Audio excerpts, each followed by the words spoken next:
삼총사-13 루이 13세 치세 말기와 루이 14세 치세 초기에 프랑스에서 일어난 몇몇 사건들에 대한 라페르 백작의 회고로 알렉산드르 뒤마 지음 김석희 옮김 제43장 콜롱비에 루즈 여관 왕은 적과 대결하고 싶어서 안달이 났고 버킹엄에 대한 원한이 추기경 못지않게 깊었기 때문에 주둔지에 도착하자마자 우선 영국군을 레섬에서 몰아낸 다음 라로셸 포이전을 감행하기 위해 만반의 준비를 갖추고 싶어 했다.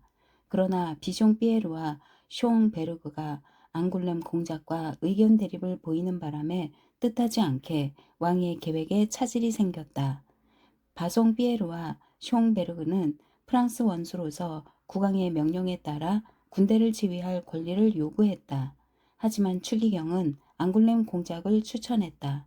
신교도인 바송 피에르가 종교상의 형제인 라로셸 주민과 영국군을 강하게 압박하지 않을 거라고 염려했기 때문이다. 왕은 추기경의 권유로 이미 앙굴렘 공작을 중장에 임명했다. 그 결과 바송 피에르와 숑베르그가 군대를 버리고 떠나는 것을 보지 않으려면 그들을 모두 사령관에 임명하여 각자 다른 부대를 지휘하도록 할 수밖에 없었다.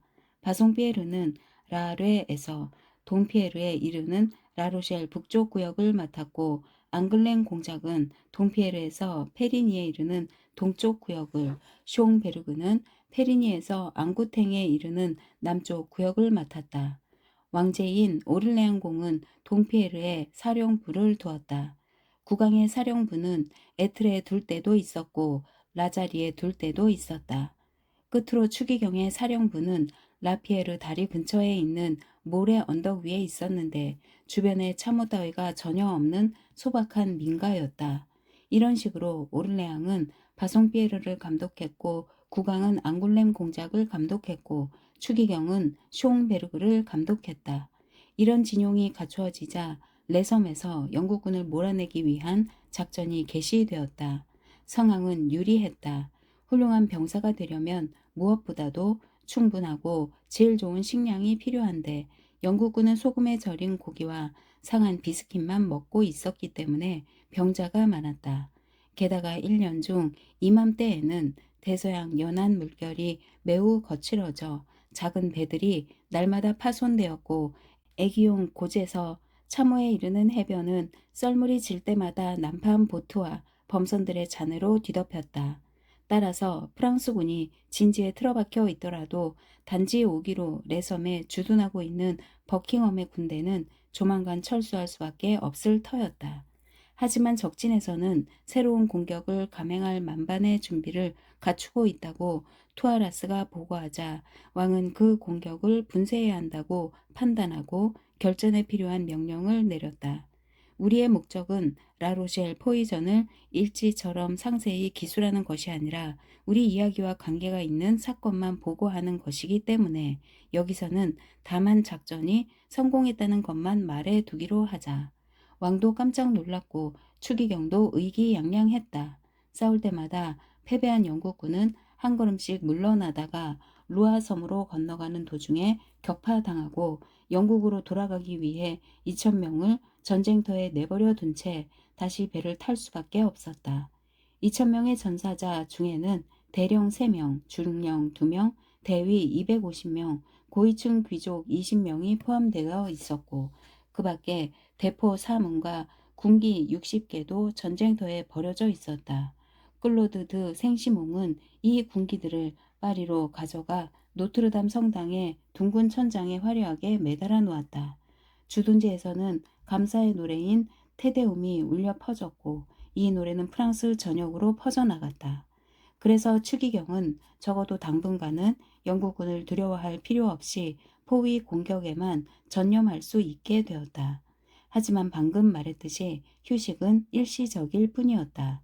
버킹엄 공작의 밀사인 몬터규가 붙잡혀 신성 로마 제국과 스페인, 영국, 로렌이 동맹을 맺은 증거가 드러났다.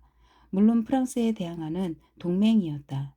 게다가 버킹엄이 다급하게 철수한 사령부에서는 이 동맹을 뒷받침하는 문서가 발견되었는데 이것은 슈브레즈 부인의 평판을 땅에 떨어뜨렸고 따라서 왕비에게도 큰 누를 끼치게 되었다. 모든 책임을 진 것은 추기경이었다. 책임도 없이 절대 권력을 휘두르는 재상이 될 수는 없기 때문이다. 그래서 추기경은 그 비상한 재능에 모든 자원을 밤낮으로 총동원하여 유럽의 강력한 왕국에서 일어나는 지극히 사소한 소문에도 관심 있게 귀를 기울였다. 추기경은 버킹엄의 활동에 대해 알고 있었고 버킹엄이 누구를 증오하는지도 알고 있었다. 프랑스를 위협하는 동맹이 성공하면 추기경은 영향력을 송두리째 잃게 될 것이다. 스페인과 오스트리아의 정책은 루브르의 내각에 그들의 대변자를 갖는 것이었다. 지금은 거기에 그들의 열성적인 지지자들이 있을 뿐이지만 프랑스 내각에 그들의 대변자가 생기면 리슐리에는 실각하게 될 것이다. 왕은 어린애처럼 그의 말에 따르고 있지만 아이가 선생을 미워하듯 추기경을 미워도 했기 때문에 추기경이 왕제와 왕비에게 안갚음을 당하도록 내버려 둘 것이다. 그는 그렇게 파멸할 것이고 아마 프랑스도 그와 함께 멸망할 것이다. 추기경은 이 모든 것에 대비해야 했다. 그래서 추기경이 거처로 삼은 라피에르 다리 근처의 작은 집에는 밤낮으로 그의 밀사들이 드나들었고 그 숫자도 시간이 갈수록 늘어났다. 이들 중에는 사제복을 입었으나 그 차림새가 전혀 어울리지 않아서 진짜 사제가 아니라는 것을 쉽게 알 수 있는 신부들도 있었고 시동의 옷을 입고 있었으나 옷이 너무 작아서 활동에 방해를 받거나 헐렁한 바지를 입고도 포동포동한 몸매를 완전히 감추지 못한 여자들도 있었고 손은 검지만 다리가 가늘어서 몇 킬로미터 떨어진 곳에서도 귀족 냄새가 풍기는 농부들도 있었다. 그들보다 유쾌하지 못한 손님들도 있었다. 추기경이 하마터면 암살당할 뻔했다는 소문이 두세 번 퍼졌기 때문이다. 이렇게 서툰 자객을 풀어놓은 것은 추기경 자신이며 만약의 경우 보복할 구실을 마련하기 위해 그런 것이라고 추기경의 적들이 주장한 것은 사실이다. 하지만 대신들이 하는 말도 그들의 적이 하는 말도 곧이곧대로 믿을 수는 없다. 어쨌든 추기경은 여전히 밤나들이가 잦았다. 아무리 추기경을 비난하는 사람들도 그의 배짱에 대해서는 의문을 제기한 적이 없었다. 어떤 때는 앙굴렘 공작에게 중대한 명령을 전하기 위해, 어떤 때는 국왕과 의논하기 위해, 또 어떤 때는 자신의 거처로 맞아들이고 싶지 않은 밀사를 만나기 위해 밤중에 외출하곤 했다. 한편 총사들은 포위전에서는 별로 할 일이 없었기 때문에 엄격한 통제를 받지 않고 즐거운 나날을 보내고 있었다. 특히 우리의 삼총사는 트레빌과 친한 사이여서 특별 허가를 얻어 야간 외출을 하는 것도 어려운 일이 아니었다. 어느 날 저녁 다르타냥은 참호에서 근무하느라 그들과 동행하지 못했다. 아토스, 포르토스, 아라미스는 이틀 전 아토스가 라자리 가도에서 찾아낸 콜롬비에 루즈, 붉은 비둘기 장이라는 뜻의 여관에서 놀다가 주둔지로 돌아오고 있었다. 그들은 군말을 타고 있었고 전투용 망토로 몸을 감싸고 한쪽 손을 권총 개머리판에 올려놓은 채였다. 매복을 우려하여 주위를 경계하면서 길을 따라가고 있을 때 부아노 마을에서 1km 남짓 떨어진 곳에서 그들 쪽으로 다가오는 말발굽 소리가 들린 것 같았다. 삼총사는 당장 멈추고 길 한복판에 서로 붙어서서 기다렸다. 달이 구름 속에서 나왔을 때 두 명의 기사가 길모퉁이를 돌아서 나타나는 것이 보였다. 두 기사도 그들을 보고는 걸음을 멈추고 계속 전진해야 할지 돌아가야 할지를 의논하는 듯 싶었다. 망설이는 듯한 태도가 삼총사의 의심을 불어일으켰다. 그래서 아토스가 몇 걸음 앞으로 나아가 단호한 목소리로 외쳤다. 거기 누구냐? 그러는 너희들이야말로 누구냐? 두 기사 가운데 하나가 대답했다. 그건 대답이 아니다. 아토스가 말했다. 누구냐? 대답하지 않으면 공격하겠다. 함부로 나서지 마라. 낭낭하게 울려 퍼지는 목소리가 명령을 내리는데 익숙한 것 같았다. 야간 순찰을 나오신 상급 장교인 것 같군요. 아토스가 말했다. 원하시는 게 뭡니까? 너희들은 누구냐? 같은 목소리가 같은 명령조로 물었다. 대답하지 않으면 명령 불복종으로 문제가 생길 수도 있다. 국왕폐하의 근위 총사들입니다. 아토스는 그들을 신문하는 상대가 그럴 권한을 갖고 있다고 더욱 확신하면서 대답했다. 소속은 트레빌시의 총사대입니다. 앞으로 나와서 이 시간에 여기서 뭐라고 있는지 설명하게. 삼총사는 상대가 자신들보다 상관이라고 확신했기 때문에 조금 주눅이 들어서 앞으로 나왔다. 그리고 아토스가 계속 대표 노릇을 맡았다. 두 기사 중에 두 번째로 입을 연 기사는 동료보다 10걸음 앞에 있었다. 아토스는 포르토스와 아라미스에게 뒤에 남아 있으라고 손짓을 보내고 혼자만 앞으로 나섰다. 죄송하지만 당신들이 누구인지 몰랐습니다. 보시다시피 우리는 순찰을 돌고 있는 중입니다. 이름은? 장교가 물었다. 망토로 얼굴을 반쯤 가리고 있었다. 하지만 장교님, 아토스는 신문하는 듯한 상대의 태도에 화가 나기 시작했다. 당신에게 신문할 권한이 있다는 증거를 보여주시지요. 이름은? 기사가 다시 물으면서 망토 자락을 떨어뜨려 얼굴을 드러냈다. 아니 추기경님! 아토스가 깜짝 놀라 외쳤다. 이름은? 추기경이 세 번째로 물었다. 아토스입니다. 추기경이 신호를 보내자 시종이 다가왔다. 이들 새 총사가 우리를 따라올 것이다. 추기경이 낮은 목소리로 말했다. 내가 주둔지를 벗어났다는 걸 누구도 알아서는 안 된다. 이들이 우리를 따라오게 하면 아무한테도 그 말을 하지 못할 것이다. 저희는 귀족입니다, 예하. 아토스가 말했다. 저희한테 약속을 받아내시면 더 이상 걱정하실 필요가 없습니다. 저희도 비밀을 지키는 법을 잘 알고 있으니까요. 추기경은 이 대담한 상대를 날카로운 눈으로 쏘아보았다. 귀가 밝구나, 아토스. 하지만 들어보게 나를 따라오라고 요구하는 건 자네들을 믿지 못해서가 아니라 내 안전을 위해서라네. 저 두 친구는 분명 포르토스와 아라미스겠지? 예, 그렇습니다. 아토스가 대답하는 동안 뒤에 남아있던 두 총사가 모자를 벗어 들고 다가왔다. 나는 자네들을 잘 알고 있지. 추기경이 말했다. 자네들이 내 편이 아니라는 것도 알고 그것을 유감스럽게 생각하지만 자네들이 용감하고 성실하며 믿음직한 귀족이라는 걸 알고 있네. 그러니 아토스, 두 친구와 함께 나를 수행해주게. 자네들의 호의를 받는 걸 폐하께서 보신다면 부러워하실 거야. 삼총사는 코가 말의 목에 닿도록 깊이 고개 숙여 절을 했다. 저의 명예를 걸고 성심껏 호위하겠습니다. 아토스가 말했다. 예하께서 저희들을 데리고 가시는 건 적절한 처사라고 생각합니다. 오는 도중에 험상궂게 생긴 놈들을 만났고 콜롬비의 루즈 여관에서는 험상궂은 4명과 싸우기까지 했으니까요. 싸웠다고? 무슨 일로? 추기경이 물었다. 내가 싸움을 싫어한다는 건 자네들도 알고 있을 텐데 바로 그 때문에 예하께 말씀드리는 겁니다. 예하께서 다른 사람을 통해 그 이야기를 듣게 되신다면 그들의 그릇된 보고를 고지 들으시고 저희들의 잘못이라고 믿으실지도 모르니까요. 그래, 싸움의 결과는 어찌 되었나? 추기경이 미간을 찌푸리면서 물었다. 여기 있는 친구 아라미스가 팔에 가벼운 상처를 입었지만 예하께서 내일 당장 성벽을 오르라는 명령을 내리셔도 출전하는 데에는 전혀 지장이 없을 겁니다. 하지만 자네들은 그렇게 다치고도 잠자코 물러날 사람들이 아닌데? 추기경이 말했다. 솔직히 말해보게. 자네들은 분명히 안갚음을 했을 거야. 어서 실토하게. 내가 사면권을 갖고 있다는 건 자네들도 알고 있겠지? 저는 칼을 뽑지도 않았습니다. 아토스가 말했다. 저는 상대의 허리를 잡고 창밖으로 내던졌지요. 녀석은 떨어질 때 아토스는 약간 머뭇거리다가 말을 이었다. 다리뼈가 부러진 것 같습니다. 저런, 그럼 포르토스 자네는? 저는 결투가 금지되어 있다는 것을 알고 있기 때문에 벤치를 집어들고 한 놈을 내리쳤는데 그게 녀석의 어깨뼈를 부러뜨린 것 같습니다. 좋아, 그럼 아라미스 자네는? 저는 천성이 유순하고 게다가 예하께서는 모르실지 모르지만 조만간 성직자가 될 작정입니다.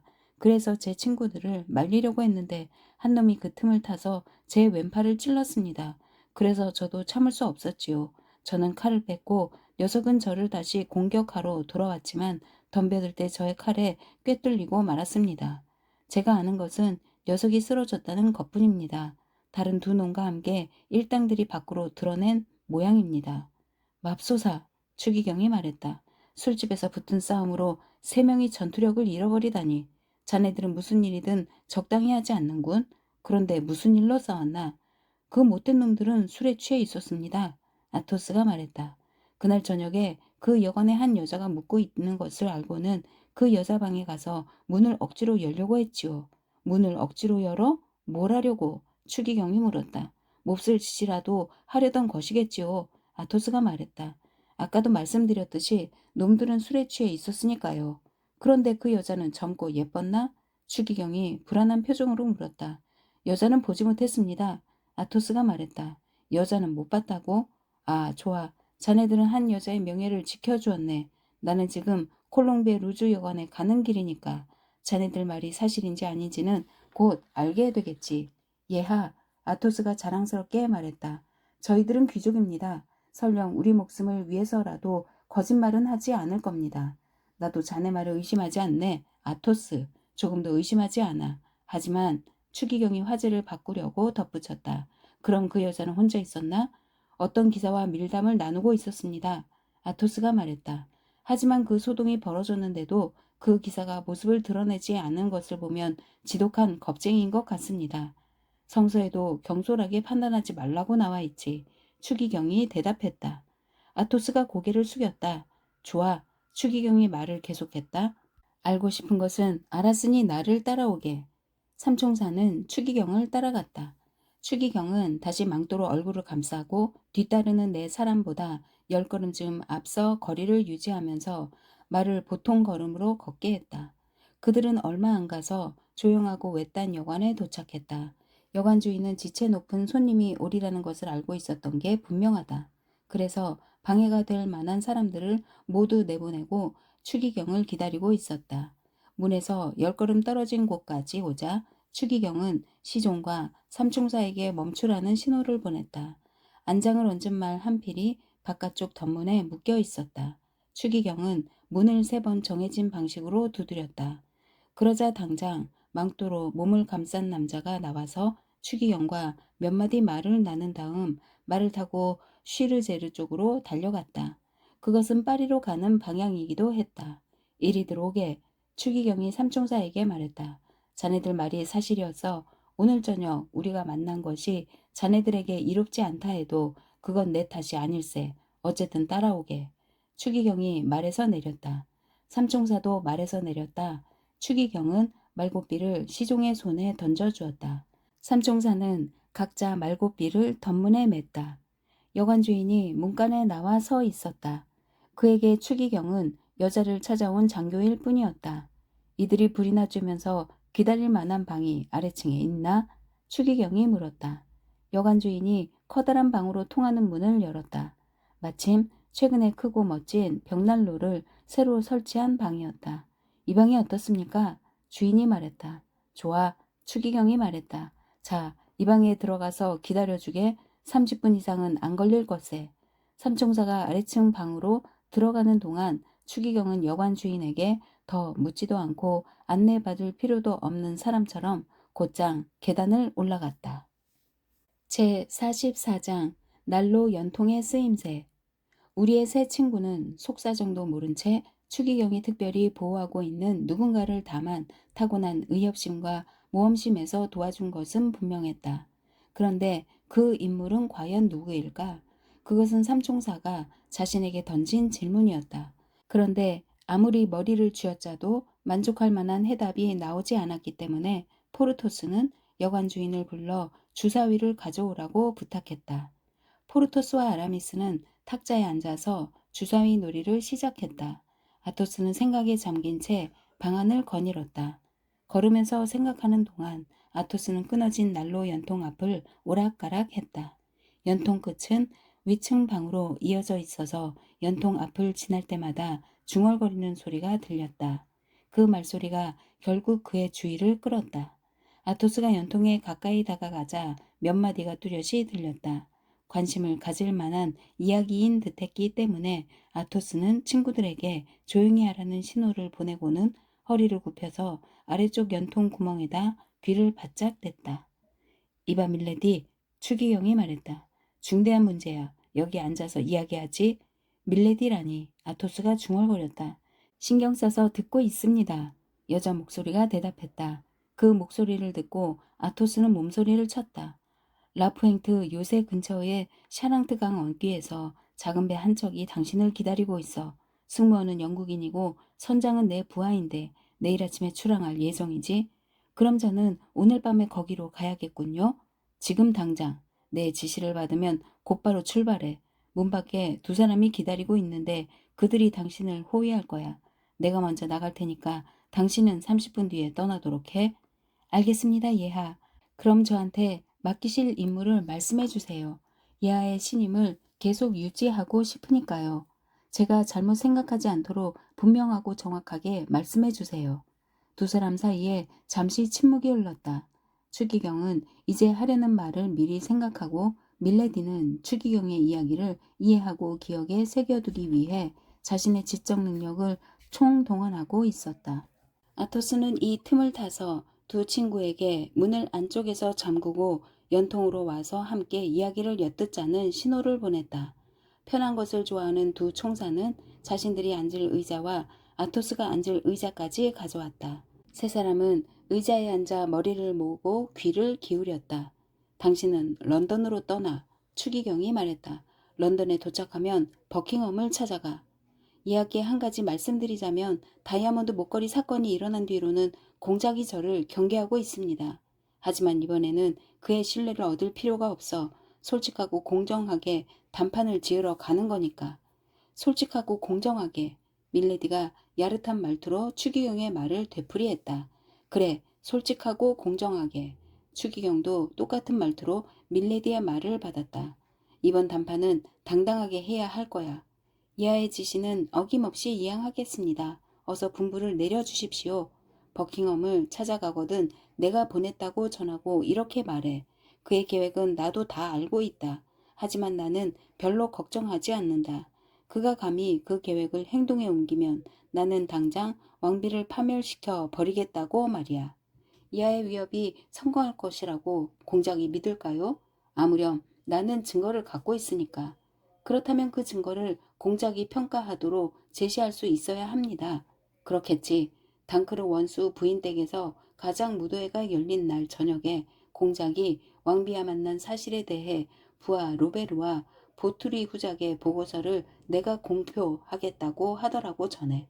그리고 그가 조금도 의심하지 않도록 그날 밤 공작은 기즈기사가 입기로 되어 있던 무굴 제국 황제의 의상을 기즈기사한테 3천 피스톨을 주고 사서 입고 왔다고 말해. 알았습니다, 예하. 공작이 이탈리아 주술사 옷차림으로 밤중에 루브르에 잠입한 사실도 나는 속속들이 알고 있어. 내가 확보한 정보의 신빙성을 그가 의심하지 않도록 공작은 그날 망토 속에 검은 눈물방울 무늬와 해골 밑에 대퇴골을 교차시킨 무늬가 박혀있는 하얀색 드레스를 입고 있었다고 말해. 만약에 들켰을 경우 공작은 백의의 귀부인 유령으로 행세할 작정이었으니까. 큰 사건이 일어날 때마다 그 직전에 하얀 옷차림의 여자 유령이 루브르에 나타난다는 건 누구나 알고 있지. 그게 전부인가요? 암행 사건도 소상히 알고 있다고 말해. 사실 나는 그 사건을 가지고 소설을 하나 써볼까 한다고 전해. 소설에는 그 정원이 무대로 등장하고 그 야간 장면에 등장하는 배역들도 자세히 묘사될 거야. 그렇게 전하겠습니다. 그리고 내가 몬토규를 잡았다는 말도 전해. 몬토규는 지금 바스티유에 있다고. 그에게서는 어떤 편지도 발견되지 않았지만 고문하면 그가 알고 있는 것만이 아니라 모르는 것까지도 자백하게 할 수 있다고 말해. 대단하시군요. 끝으로 이런 말도 전해. 공작은 레섬을 떠날 때 너무 서두른 나머지 사령부에 슈브레즈 부인의 편지를 숙소에 놓고 갔다고. 이 편지는 왕비가 국왕의 적을 사랑하고 있을 뿐만 아니라 프랑스의 적과 내통하고 있다는 것을 입증하기 때문에 왕비의 명예를 땅에 떨어뜨릴 수 있다고 말해. 어때? 내가 말한 걸 다 기억할 수 있겠나? 이하께서 판단해 보세요. 당크르 원수 부인 댁에서 열린 무도회, 루브르를 밤중에 찾아간 일, 아미행의 밤, 몬토규의 체포, 슈브레즈 부인의 편지. 그래, 바로 그거야. 기억력이 대단하고 밀레디. 하지만 추기용의 칭찬을 들은 여자가 말했다. 그 모든 것에도 불구하고 공작이 포기하지 않고 계속 프랑스를 위협하면 어떡하죠? 공작은 사랑에 미쳐 있어. 아니, 사랑 때문에 바보가 됐어. 리슐리에가 신랄하게 대꾸했다. 공작은 오로지 왕비의 눈길을 받기 위해 이 전쟁을 시작했어. 그런데 이 전쟁 때문에 사랑하는 여자의 명예만이 아니라 자유까지 잃어버릴 수 있다는 것을 알게 되면 생각을 바꿀 거야. 하지만 밀레디는 자신에게 맡겨진 임무의 목적을 좀 더 분명히 알고 싶어서 집요하게 말했다. 그래도 공작이 고집을 부리면 어떡하죠? 끝내 고집을 부리면 하지만 그런 일은 없을 거야. 그래도 가능성은 있어요. 밀레디가 말했다. 끝내 고집을 부리면 추기경이 말을 끊었다가 다시 이었다. 끝내 고집을 부리면 형세를 변화시킬 만한 사건이 일어나기를 바라야겠지. 지난 역사에서 그런 사건의 예를 몇 가지 들려주신다면 미래에 대한 이하의 믿음을 저도 공유할 수 있을 것 같은데요. 좋아. 그럼 예를 들어보지. 1610년에 앙리사제가 지금의 버킹엄 공작과 비슷한 이유로 오스티아를 양쪽에서 협공하기 위해 플랑드르와 이탈리아를 동시에 침공했지. 그때 오스트리아를 구해준 사건이 일어나지 않았나? 프랑스 왕도 오스트리아 황제와 같은 행운을 얻지 말라는 법은 없겠지. 페로느리가의 암살 사건을 말씀하시는 거군요. 맞았어.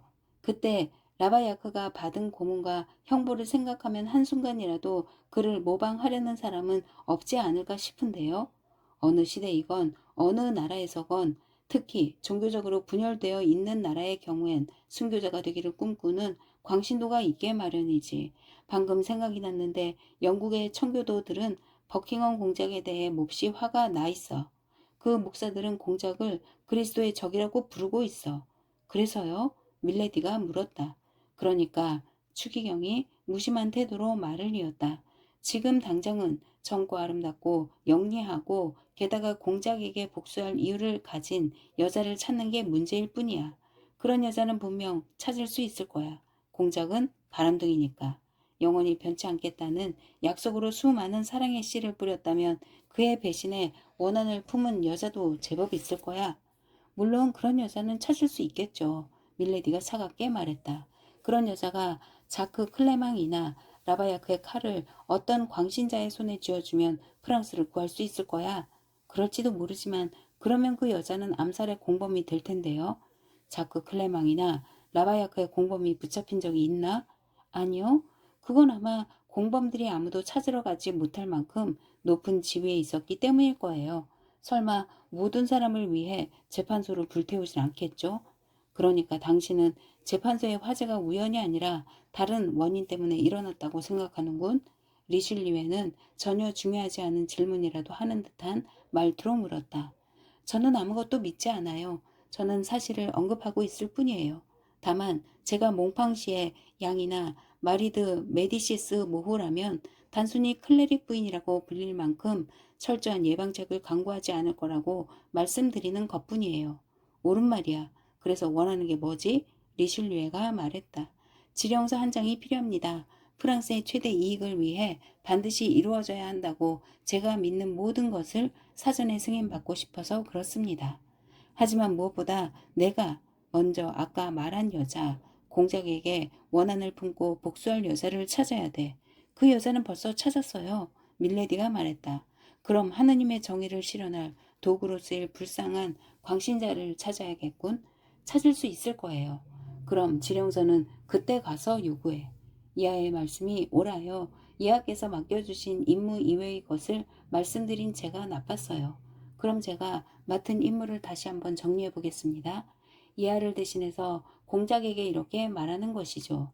당크르 원수 부인 댁에서 열린 무도회에서 공작이 변장을 하고 왕비에게 접근한 것을 이하께서는 다 알고 계신다는 것.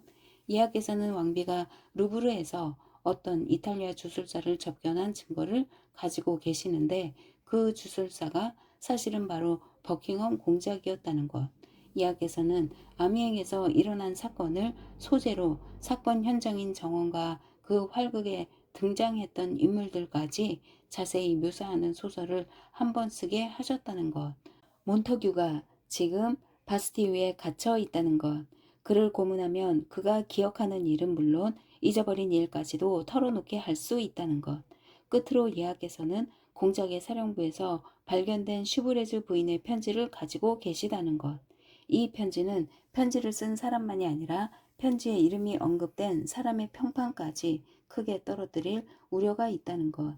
이런 증거에도 불구하고 공작이 계속 고집을 부린다면 저의 임무는 방금 말씀드린 것까지니까 제가 할 수 있는 일은 기적을 일으켜 프랑스를 구해달라고 하느님께 기도할 뿐이라는 것.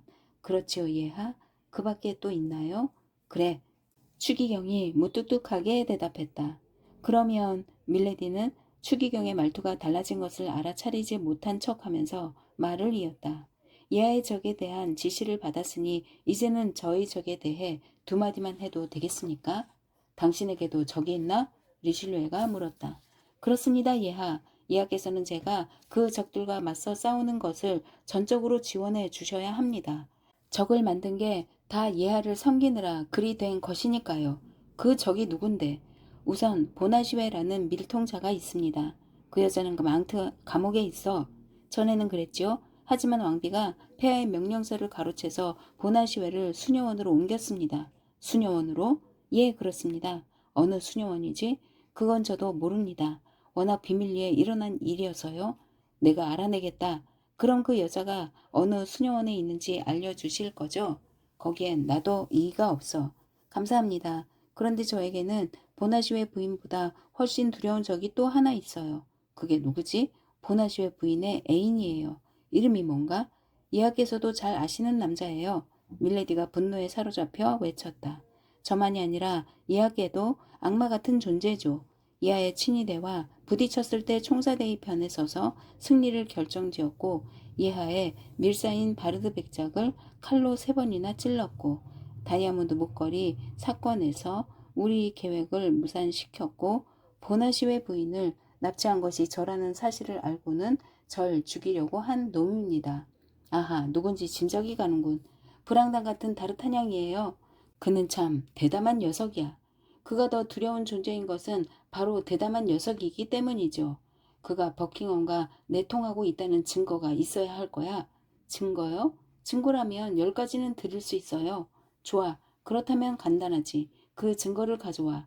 그러면 당장 바스티유로 보낼 테니까. 감사합니다. 그런데 그 다음에는 어떻게 되죠? 일단 바스티유에 들어가면 그 다음은 없어. 추기경이 힘없는 목소리로 말했다. 아, 당신이 적을 제거하듯 내 적도 그렇게 쉽게 제거할 수 있다면, 그리고 당신이 벌을 받지 않게 해달라고 나한테 부탁한 그런 사람들이 내 적이라면 얼마나 좋을까. 예하, 밀레디가 말을 받았다. 이에는 이로, 목숨에는 목숨으로, 인간에는 인간으로 교환해야 합니다. 이쪽 것을 저한테 주시면 저는 저쪽 것을 예하께 드리겠습니다. 무슨 뜻인지 모르겠군. 사실은 알고 싶지도 않아. 하지만 나는 당신을 친절하게 대하고 싶고 그런 비열한 놈과 관련하여 당신이 원하는 것을 주는 데에는 나도 전혀 이의가 없어. 당신이 말한 대로 다르타냥이란 놈은 남봉꾼의 싸움꾼의 반역자이기 때문에 더욱 그래. 비열한 놈이에요. 비열하기 짝이 없는 놈이죠. 그러면 종이와 펜과 잉크를 줘. 여기 있습니다, 예하. 잠시 침묵이 흘렀다. 추기경이 종이에 무슨 말을 쓸지 생각하고 있거나 벌써 종이에 뭔가를 쓰고 있는 모양이었다. 이제까지 그들의 대화를 한마디도 놓치지 않고 듣고 있던 아토스는 두 친구의 손을 잡고 방의 반대쪽 끝으로 데려갔다. 왜 이래? 포르토스가 말했다. 왜 대화를 끝까지 듣지 않는 거야? 쉿! 아토스가 낮은 목소리로 말했다. 들을 필요가 있는 건 다 들었어. 물론 자네들이 끝까지 듣고 싶다면 나도 막지 않을 거야. 하지만 나는 지금 떠나야 해. 떠나야 한다고? 포르토스가 말했다. 하지만 추기경이 자네를 찾으면 뭐라고 하지? 추기경이 나를 찾을 때까지 기다리지 말고 미리 선수를 쳐서 이렇게 말해. 여관 주인의 말을 듣고는 길이 안전하지 않을 것 같아서 장애물을 제거하러 내가 먼저 떠났다고 말이야. 추기경의 시종에게는 내가 몇 마디 해줄게. 그 밖의 일은 내가 알아서 할 테니까 신경 쓰지 마. 조심해, 아토스. 아라미스가 말했다. 걱정하지 마. 아토스가 대답했다. 내가 얼마나 냉정하고 침착한지는 알고 있잖아. 포르토스와 아라미스는 날로 연통 옆으로 돌아갔다. 아토스는 당당하게 밖으로 나가서 덤문 비장의 두 친구의 말과 함께 매어있는 자신의 말을 타러 갔다. 그리고 돌아갈 길에 안전을 미리 살펴볼 필요가 있다는 점을 간단히 설명하여 추기경의 시종을 납득시키고 권총의 탄약을 살펴보는 척하다가 칼을 들고 진영으로 가는 길을 필사적으로 나아갔다. 제45장 부부의 재회. 아토스의 예상대로 추기경은 지체 없이 내려왔다. 총사들이 있는 방문을 열고 보니 포르토스와 아라미스가 주사위 놀이에 열중해 있었다. 추기경은 재빨리 방을 구석구석 살펴보고 총사 한 명이 없어진 것을 알아차렸다. 아토스는 어디 있나? 추기경이 물었다. 여관 주인의 이야기를 듣고는 길이 안전하지 않은 것 같다면서 정찰하러 갔습니다. 포르토스가 대답했다. 자네는 뭘 하고 있었나, 포르토스? 저는 아라미스에게 6피스톨을 땄습니다. 자네들은 이제 나와 함께 돌아갈 수 있겠지? 분부대로 하겠습니다. 그럼 어서 말을 타게. 밤이 깊었으니까. 시종은 문간에서 추기경의 말고삐를 잡고 기다리고 있었다. 조금 떨어진 어둠 속에 두 남자와 말 3마리가 서 있는 것이 보였다. 그들은 밀레디를 라프행트 요새까지 안내하여 그녀가 배에 오르는 것을 지켜보기로 되어 있었다. 시종은 두 총사가 이미 아토스에 관해 추기경에게 한 이야기를 확인해 주었다. 추기경은 알았다고 고개를 끄덕이고 올 때처럼 조심스럽게 출발했다.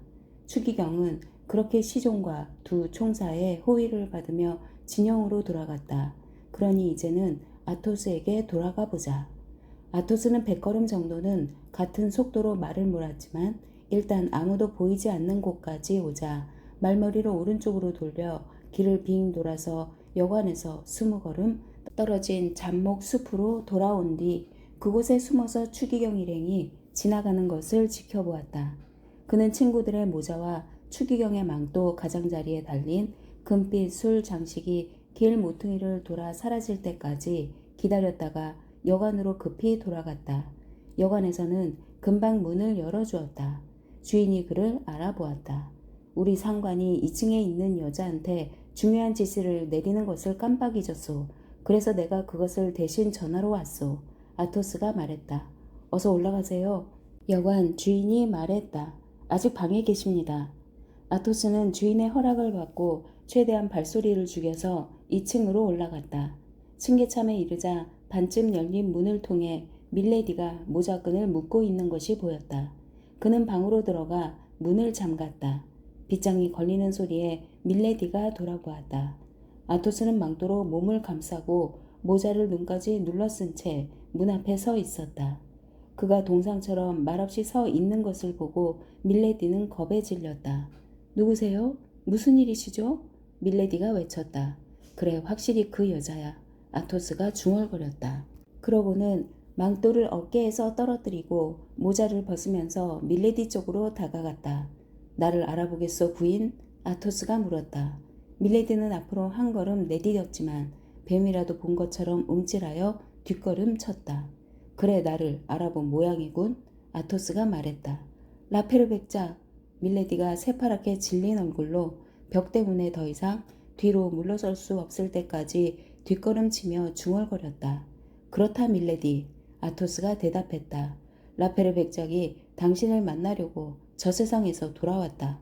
그러니 아까 추기경이 말씀했듯이 앉아서 이야기하자. 밀레디는 형언할 수 없는 공포에 사로잡혀 한마디도 못하고 자리에 앉았다. 당신은 지상에 보내진 악마야. 아토스가 말했다. 당신의 힘이 막강하다는 건 나도 알고 있어. 하지만 인간은 하느님의 도움으로 가장 무서운 악마도 종종 무찔러 왔지. 그건 당신도 알 거야.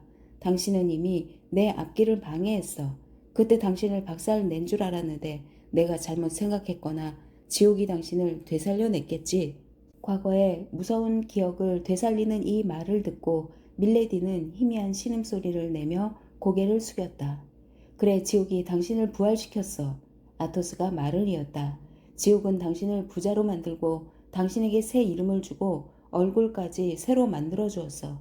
하지만 당신 영혼에 묻은 얼룩과 당신 몸에 찍힌 낙인은 지옥도 지워버리지 못했지. 밀레디는 용수철에 튕기듯 벌떡 일어났다. 눈이 번개처럼 빛났다. 아토스는 그대로 앉아 있었다. 내가 죽은 줄 알았겠지? 나도 당신이 죽은 줄 안 것처럼. 아토스라는 이름에는 라페르 백작이 숨어 있었지. 클레릭 부인이라는 이름에 안드 브레유가 숨어 있었던 것처럼. 잘난 내 오라위가 우리를 결혼시켰을 때 당신은 안드 브레유라는 이름이었잖아. 우리의 인연은 정말 유상하군. 아토스가 껄껄 웃으면서 말을 이었다. 우리는 서로 상대가 죽었다고 생각했기 때문에 지금까지 살아왔어. 기억은 때때로 고통을 주기도 하지만 그래도 살아있는 인간만큼 마음을 어지럽히지는 않으니까. 하지만 밀레디가 힘없는 목소리로 입을 열었다. 내가 여기 있는 걸 어떻게 알고 왔죠? 나한테 원하는 게 뭐예요? 나는 당신 눈에 보이지 않는 곳에 있으면서도 당신을 줄곧 지켜보고 있었지. 당신에게 이 말을 하고 싶었어. 내가 한 짓을 아는군요. 당신이 추기경을 섬기기 시작한 날부터 오늘 저녁까지 당신의 행적을 하루도 빠뜨리지 않고 말해줄 수도 있어. 믿을 수 없다는 미소가 밀레디의 창백한 입술을 스쳤다.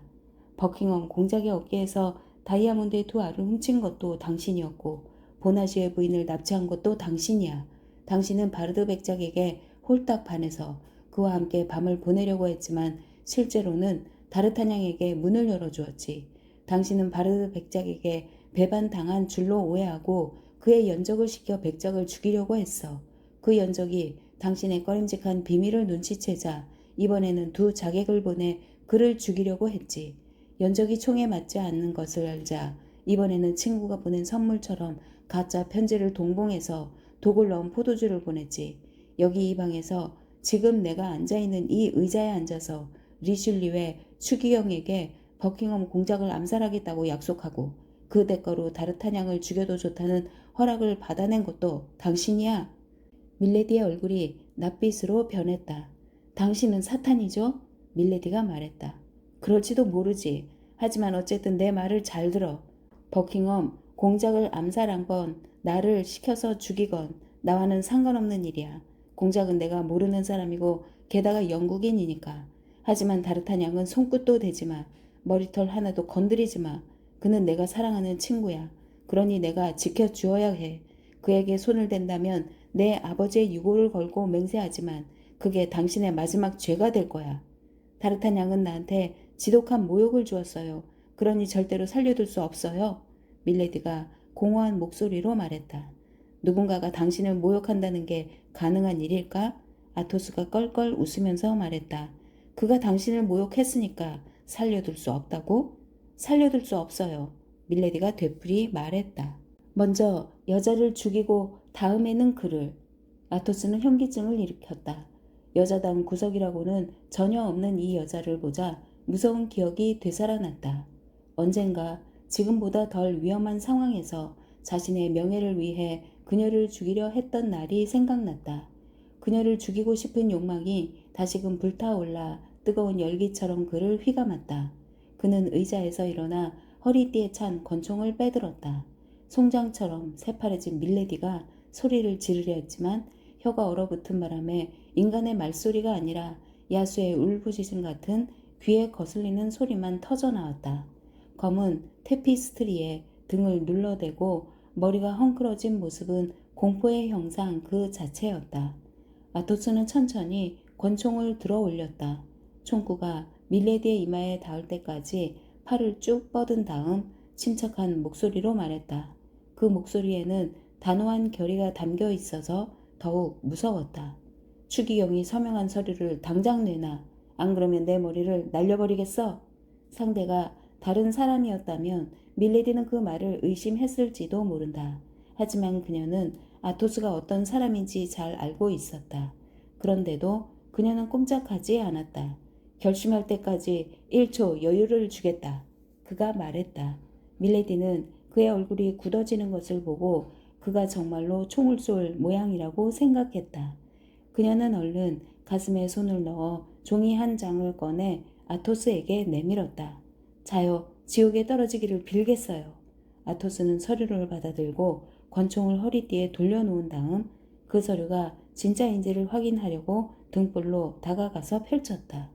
이 서류를 소지한 자가 행한 일은 모두 내 명령에 따라 국익을 위해 행한 것임을 증명하노라. 1627년 12월 3일 리슐리웨. 아토스는 망토를 집어들고 모자를 다시 쓰면서 말했다. 이 독사 같은 계집아, 이제 내 이빨을 뽑았으니 물 테면 물어봐라. 그는 뒤도 돌아보지 않고 방에서 나갔다. 문 앞에서는 두 남자가 말꽃비를 잡고 기다리고 있었다. 추기경 예하께서는 저 여자를 지체 없이 라프행트 요새로 안내해서 배에 탈 때까지 곁을 떠나지 말라고 분부하셨소. 아토스가 말했다. 이 말은 이미 받은 명령과 일치했기 때문에 그들은 알았다는 표시로 고개를 끄덕였다. 아토스는 사뿐히 말에 올라타고는 전속력으로 출발했다. 하지만 큰 길을 따라가지 않고 들판을 가로지르면서 힘차게 말에 박차를 가하고 이따금 멈춰서 주변의 소리에 귀를 기울이곤 했다. 그렇게 멈춰서 귀를 기울이고 있을 때 큰 길 쪽에서 여러 마리의 말발굽 소리가 들렸다. 추기경 일행이 분명했다. 그는 또 말에 박차를 가하여 덤불 속을 달린 다음 주둔지에서 200m쯤 떨어진 곳에서 큰 길로 나왔다. 누구냐? 말탄 사람들이 시야에 들어오자 그가 멀리서 외쳤다. 우리의 용감한 총사로군? 추기경이 말했다. 예, 접니다, 예하. 아토스가 대답했다. 아토스, 보호해 주어서 고맙네. 리슐리웨가 말했다. 자, 목적지에 다 왔다. 왼쪽 문으로 들어가라. 아무는 루아에 레다. 추기경은 삼총사에게 고개를 까딱하여 인사하고는 시종을 거느리고 오른쪽으로 갔다. 이날 밤에는 추기경도 진영에서 자기로 되어 있었기 때문이다. 추기경에게 들리지 않을 거리까지 오자 포르토스와 아라미스가 함께 입을 열었다. 추기경은 그 여자가 요구한 서류에 서명했어. 나도 알아. 아토스가 침착하게 말했다. 그건 내가 갖고 있어. 그 후 세 친구는 숙소에 도착할 때까지 보초에게 암구호를 댄 것 말고는 한마디도 나누지 않았다. 그들은 무스크통을 플랑시에게 보내 주인이 참호 근무를 끝내는 대로 총사대 숙소로 보내라는 말을 전하게 했다. 한편 밀레디는 아토스의 예상대로 문 앞에서 두 남자가 기다리고 있다는 것을 보자 망설이지 않고 그들을 따라갔다. 추기경한테 달려가서 모든 것을 털어놔 버릴까 하는 마음도 잠깐 들었지만 그녀가 폭로하면 아토스도 그녀의 비밀을 폭로할 것이다. 아토스가 자신을 목매달았고 밀레디가 말하면 아토스는 그녀가 낙인 찍힌 범죄자라고 말할 것이다. 당분간 아무 말 없이 이대로 떠나서 추기경이 맡긴 임무를 솜씨 좋게 수행하여 추기경을 만족시킨 뒤에 복수해달라고 요구하는 편이 더 낫다고 생각했다. 그래서 그녀는 밤새 말을 달려 아침 7시에 라프행트 요새에 도착했고 아침 8시에 배를 탔다. 추기경이 발행한 운항 허가증에 따르면 바이온으로 가기로 되어 있는 그 배는 9시에 닻을 올리고 영국으로 향했다. 제46장 생제르베 보루. 다르타냥이 세 친구의 숙소에 와서 보니 모두 한 방에 모여 있었다. 아토스는 생각에 잠겨 있고 포르토스는 코스염을 매만지고 있고 아라미스는 푸른 벨벳으로 장정한 기도서를 보면서 기도를 드리고 있었다. 나한테 할 말이 있다고 해서 왔는데 이런 수고를 할 만한 가치가 있는 이야기였으면 좋겠군요. 그렇게 중요한 이야기도 아닌데 오게 했다면 용서하지 않을 겁니다. 나는 요새 하나를 점령하고 파괴하면서 하룻밤을 보내고 푹 쉬려던 참이었으니까요. 당신들도 거기 있었다면 좋았을걸. 아주 뜨거운 시간을 보냈거든요. 우리는 다른 데에 가 있었는데 거기도 춥지는 않았어. 포르토스가 코스염을 독특하게 비틀면서 대답했다. 쉬, 목소리가 너무 커. 아토스가 말했다. 오호, 다르타냥은 아토스가 미간을 살짝 찌푸리는 것을 보고 말했다. 여기도 뭔가 재미난 일이 있는 모양이군요. 아라미스, 아토스가 말했다. 그저께 파르파요 여관으로 점심을 먹으러 갔지? 거긴 어때? 아주 형편없었어. 그저께는 단식일이어서 고기 요리밖에 없었거든. 뭐? 아토스가 말했다. 항구인데 생선 요리가 없단 말이야? 사람들 말로는. 아라미스가 다시 기도서로 눈길을 돌리며 대답했다. 추기경이 쌓은 제방 때문에 물고기가 다 바다로 달아나 버렸대. 나는 그걸 물은 게 아니야, 아라미스. 아토스가 말했다. 거기서는 자유롭게 행동할 수 있었는지 방해하는 사람은 없었는지 그걸 알고 싶었던 거야. 성가시게 구는 놈들은 별로 없었어. 그래, 그런 의미라면 파르파요도 괜찮을 거야. 그럼 파르파요로 가자. 아토스가 말했다. 여기는 벽이 종이장처럼 얇아서 말이야.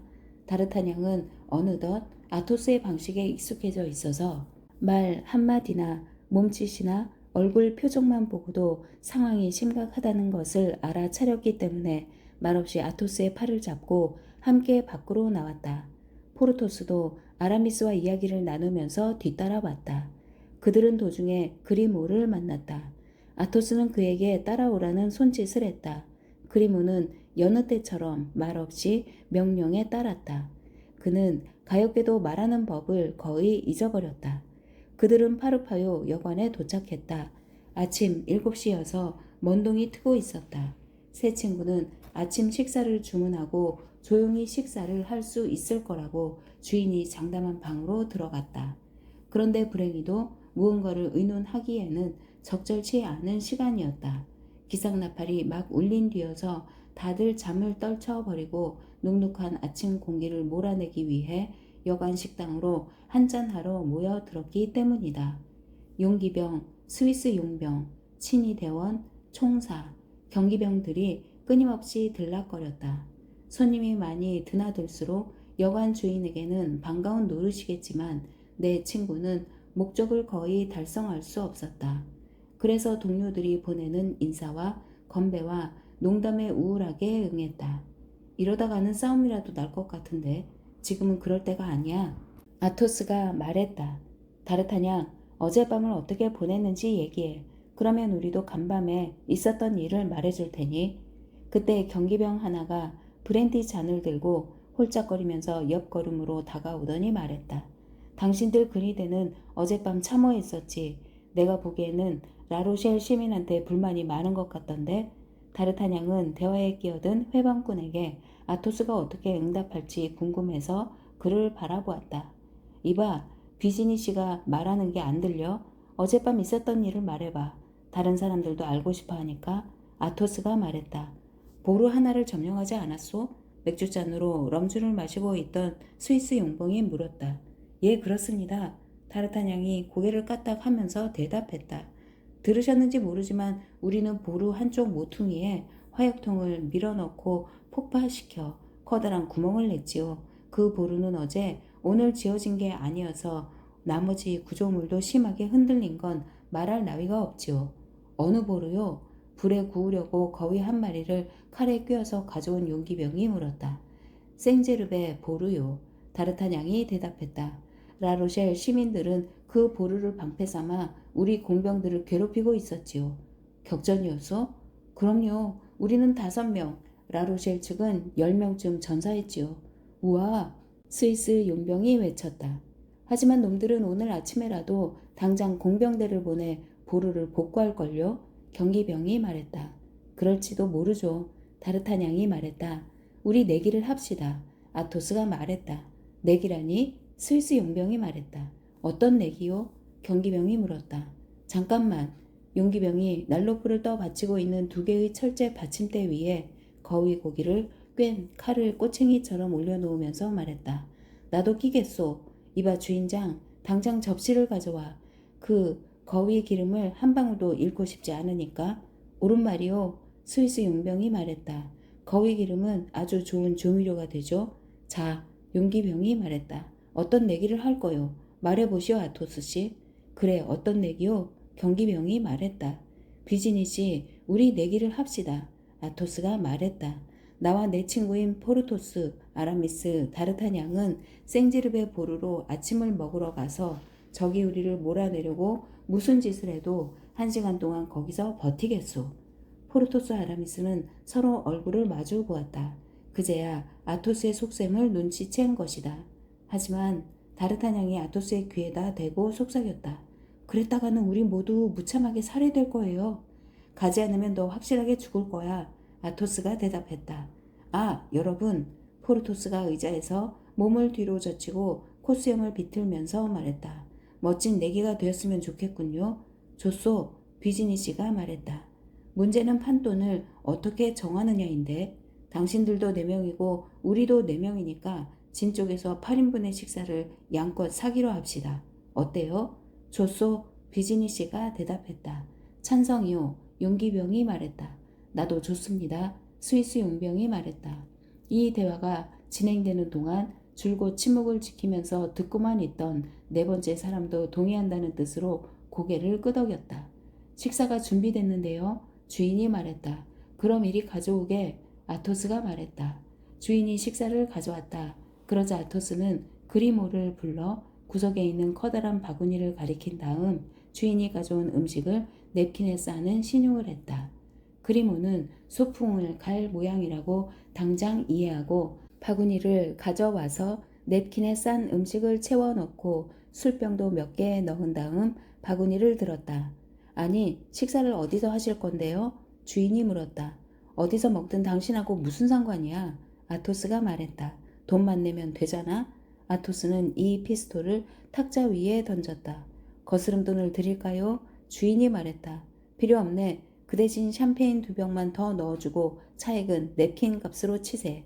주인은 처음 생각한 것만큼 많은 이익을 보지는 못했지만 샴페인 2병 대신 앙주 포도주 2병을 슬쩍 바구니에 집어넣어 그것을 벌충했다. 비즈니씨, 아토스가 말했다. 당신 시계를 내 시계에 맞추거나 내 시계를 당신 시계에 맞춰야 하지 않겠소? 좋습니다. 경기병은 주머니에서 다이아몬드로 테를 두른 고급 시계를 꺼내면서 말했다. 지금이 7시 30분이군요. 내 시계는 7시 35분이요. 아토스가 말했다. 내 시계가 당신 시계보다 5분 빠르다는 것만 기억해 두면 됩니다. 내 젊은이는 어리둥절해 있는 구경꾼들에게 인사를 하고는 생제르베 보르로 떠났다. 아토스에게 절대 복종하는데 길들여진 그리모는 어디로 가는지도 모르고 물어볼 생각조차 하지 않은 채 바구니를 들고 묵묵히 따라왔다. 진지 울타리를 벗어날 때까지 내 친구는 한마디도 나누지 않았다.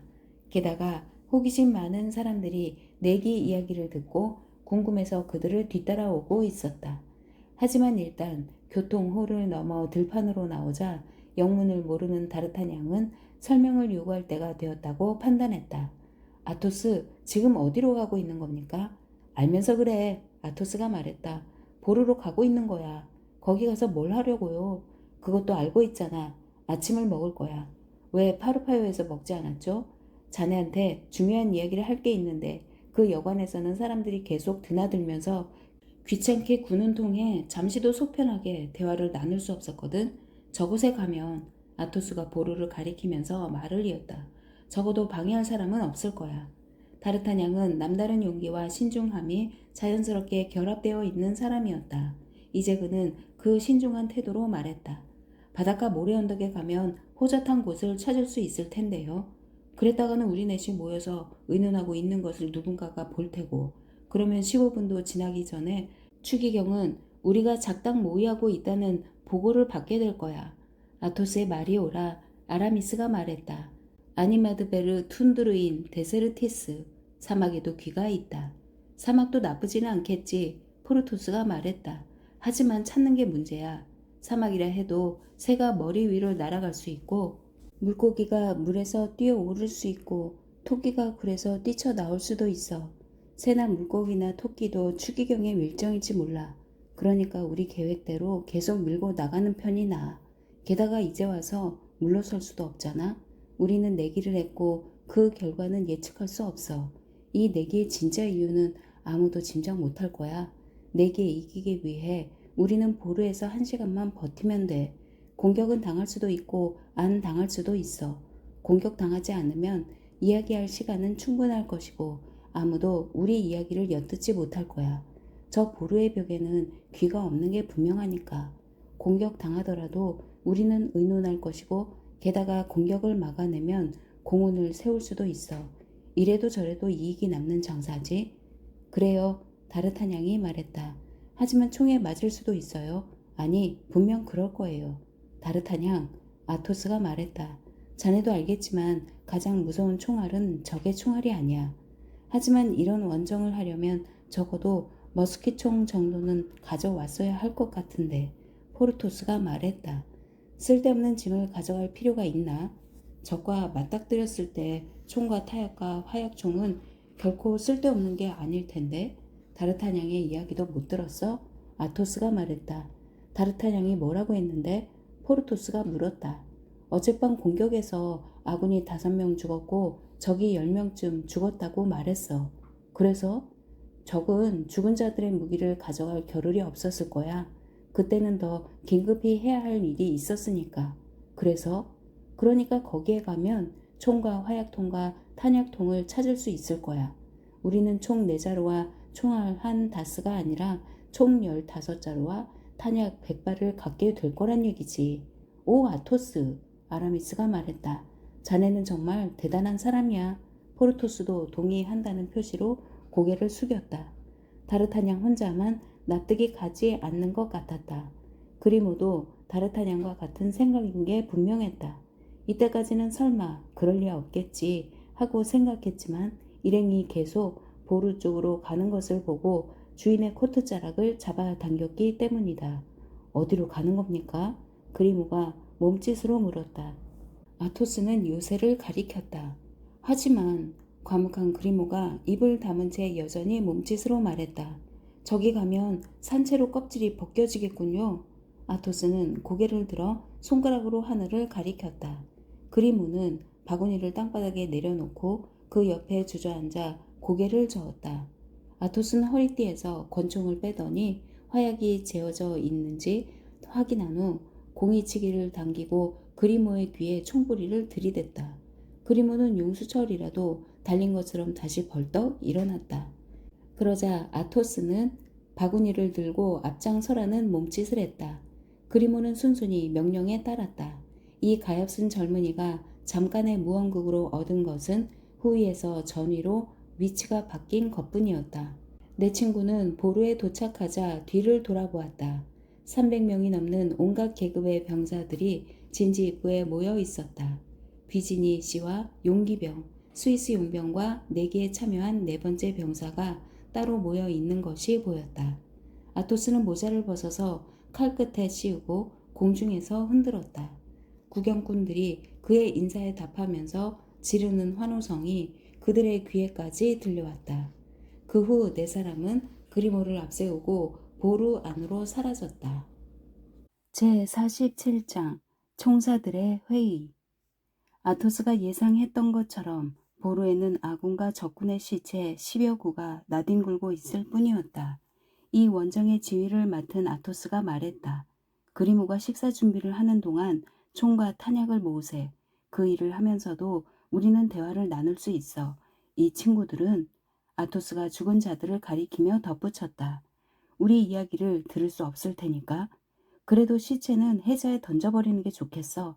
포르토스가 말했다. 주머니부터 먼저 뒤져본 뒤에 그래, 아라미스가 말했다.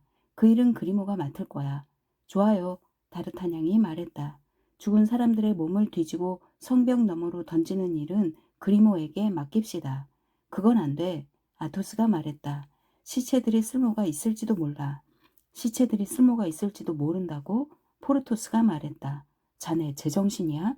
경솔하게 판단하지 말라는 말은 복음서에도 나오고 추기경도 그렇게 말했어.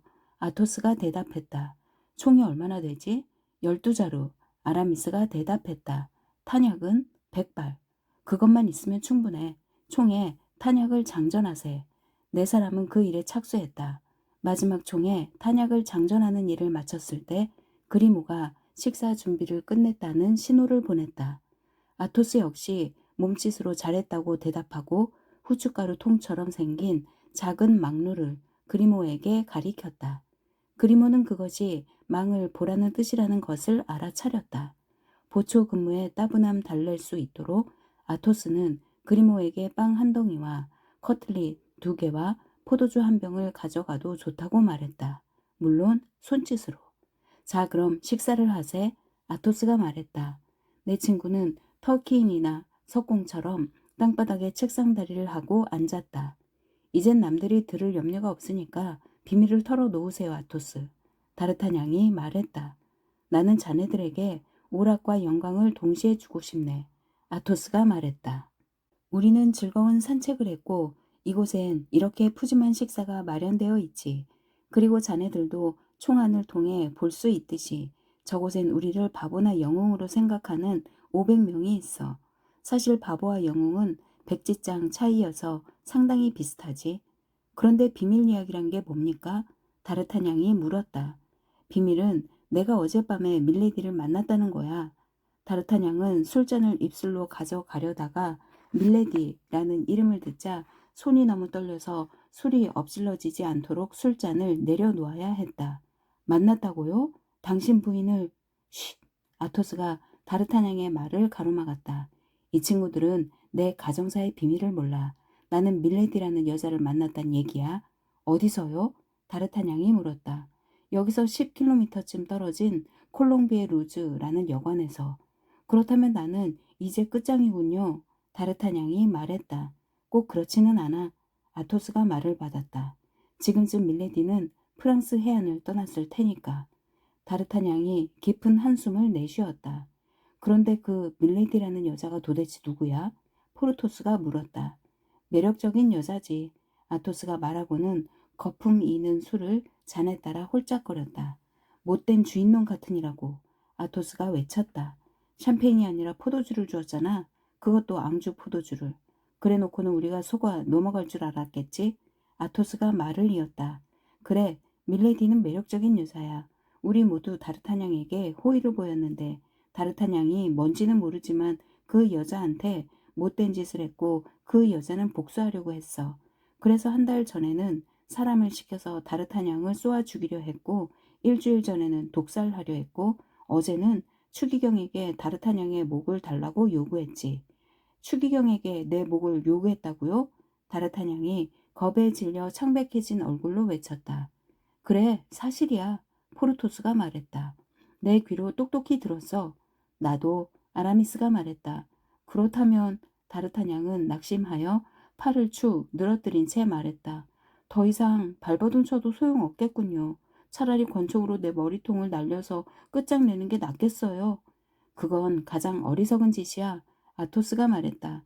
그랬다가는 달리 구제할 방법이 없으니까. 하지만 절대 벗어나지 못할 거예요. 다르타냥이 말했다. 적들을 어떻게 피할 수 있겠어요? 우선 맹에서 마주친 사내, 다음에는 내 칼에 3번이나 찔린 바르드 백작, 그 다음에는 나한테 비밀을 들킨 밀레디, 그리고 끝으로 내 방해 때문에 복수에 실패한 추기경. 그래봤자 4명밖에 안 돼. 아토스가 말했다. 우리도 4명이니까 1대1이야. 제기랄, 그리모가 보내는 신호를 보니 꽤 많은 적을 처리해야 할 것 같아. 무슨 일이야, 그리모? 사태가 심각하니까 지금은 말을 해도 좋아. 간단하게 말해. 뭐가 보이나? 부대. 몇 명이야? 20. 어떤 부대야? 공병 16, 보병 4. 여기서 얼마나 떨어져 있나? 500걸음. 좋아. 이 닭을 다 먹고 자네 건강을 축원하면서 한 잔 마실 시간은 있어. 다르타냥, 자네의 건강을 축원하네. 포르토스 아라미스가 아토스의 말을 되풀이했다. 좋아요. 내 건강을 위하여 건배. 당신들의 건배가 도움이 될지는 모르겠지만 이슬람들의 말마따나 신은 위대하고 미래는 하느님의 손 안에 있다네. 아토스가 말하고는 술잔을 비웠다.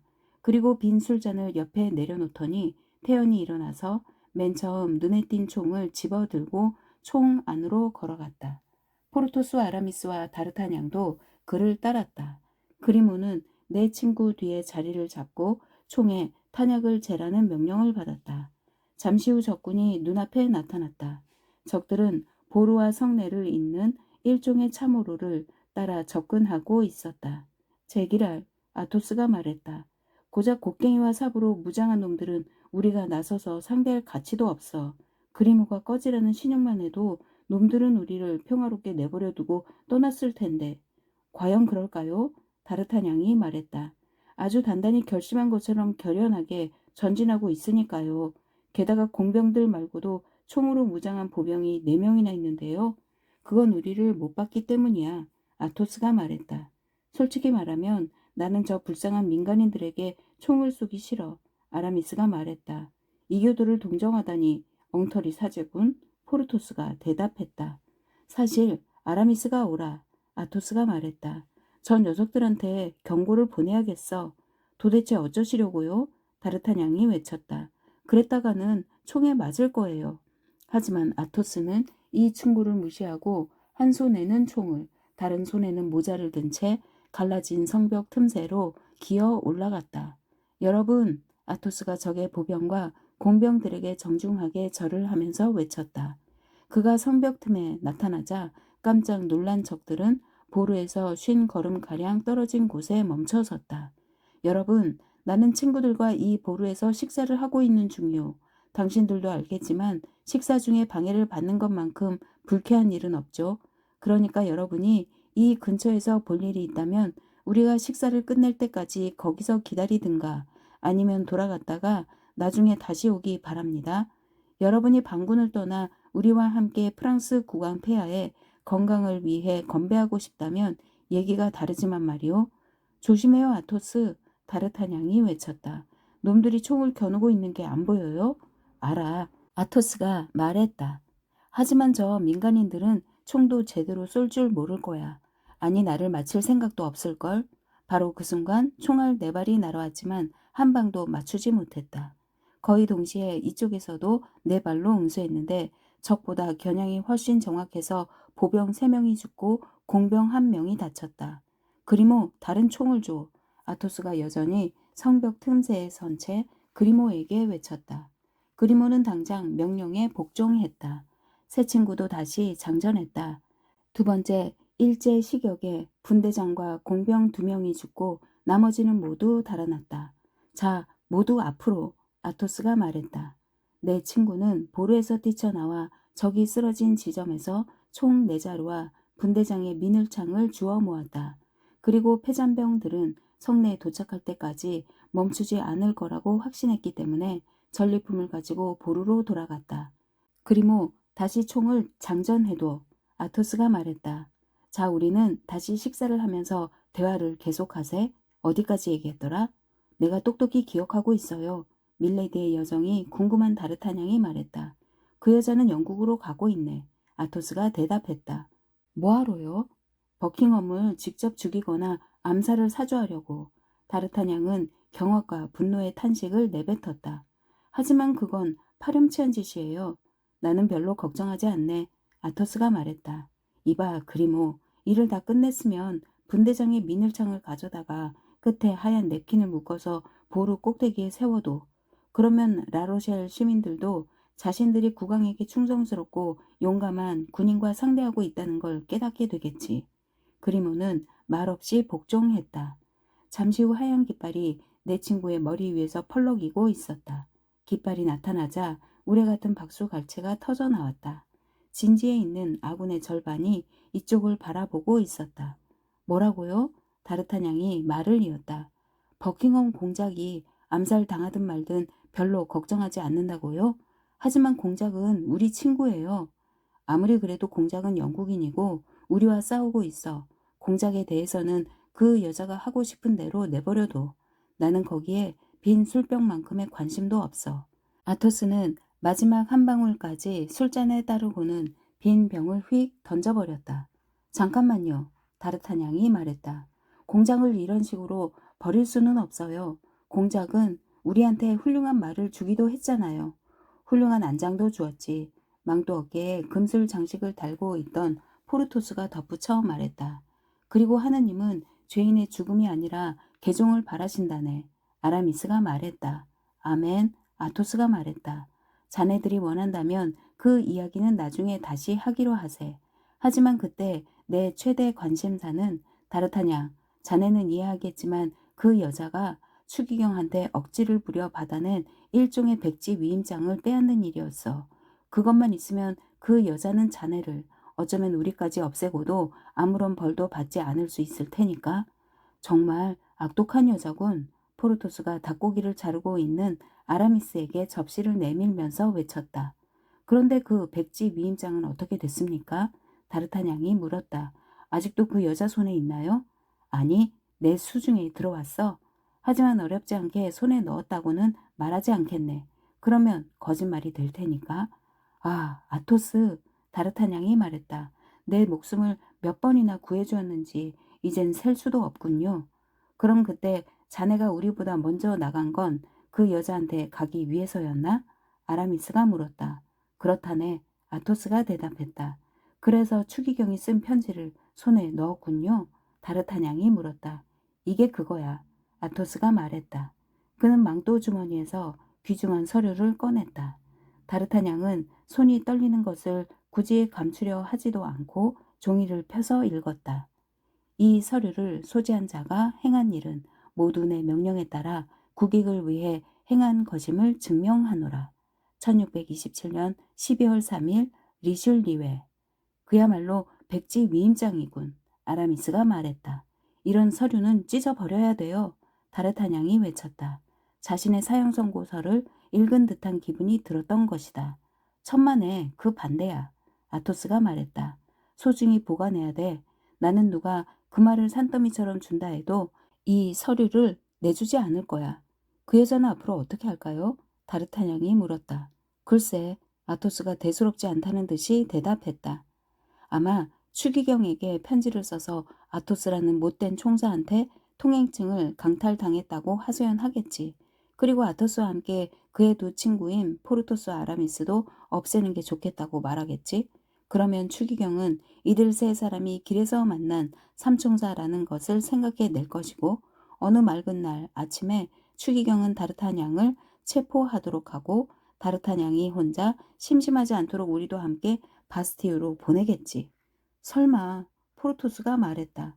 무슨 농담을 그렇게 하나? 농담이 아니야. 아토스가 대답했다.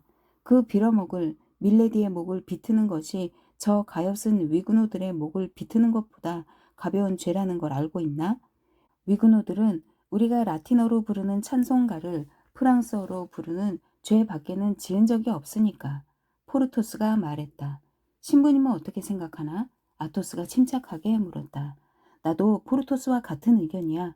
아라미스가 대답했다. 나도 동감이에요. 다르타냥이 말했다.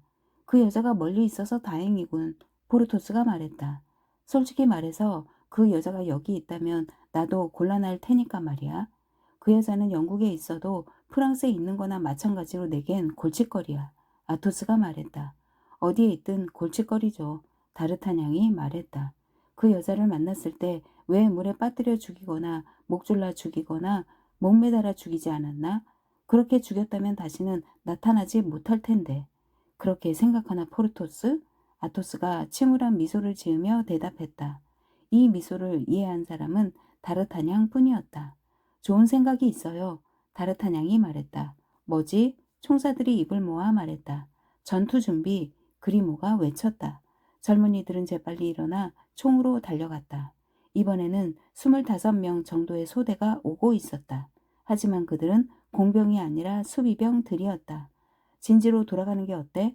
포르토스가 말했다. 수적으로 상대가 안 될 것 같은데?